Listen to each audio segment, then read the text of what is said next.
savez d'où vient le mot islamophobie? Vous savez quand est-ce qu'il est né? Pendant la colonisation française en Algérie. C'est un fonctionnaire français. La question n'est pas là. C'est un fonctionnaire français qui a parlé d'islamophobie pour parler du traitement des indigènes musulmans en Algérie. Moi, je trouve que c'est un débat très douloureux, le débat sémantique, parce qu'il enlève la réalité, à savoir qu'un jeune homme de 22 ans a été assassiné dans une mosquée. Et qu'on devrait parler, comme le dit Maître Bati, qui est l'avocat de la famille de la victime, on devrait parler déjà d'attaque terroriste. C'est-à-dire qu'il s'agit de mettre de la terreur dans un lieu sacré pour des millions de personnes en France, et que ça a créé pour beaucoup de gens une terreur. C'est ça ce que ça crée.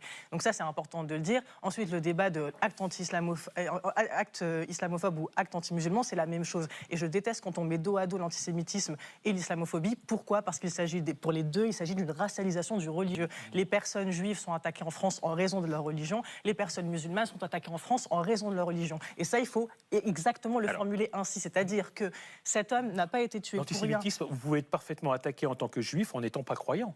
Mais c'est la même chose pour les musulmans en France qui sont ciblés à longueur de journée. En fait, moi, ce que je ne comprends pas... longueur de journée? Oui, par des discours politiques. En fait, on a quand même eu Bruno Retailleau... Attendez, on a quand même eu Bruno Retailleau qui a mis 2 jours avant de réagir là-dessus, et qui, même dans son discours, culpabilise la victime. Vous savez de quoi il a parlé, Bruno Retailleau? Il a dit qu'il s'agit d'un acte anti-islamiste. Il a qualifié la victime d'islamiste.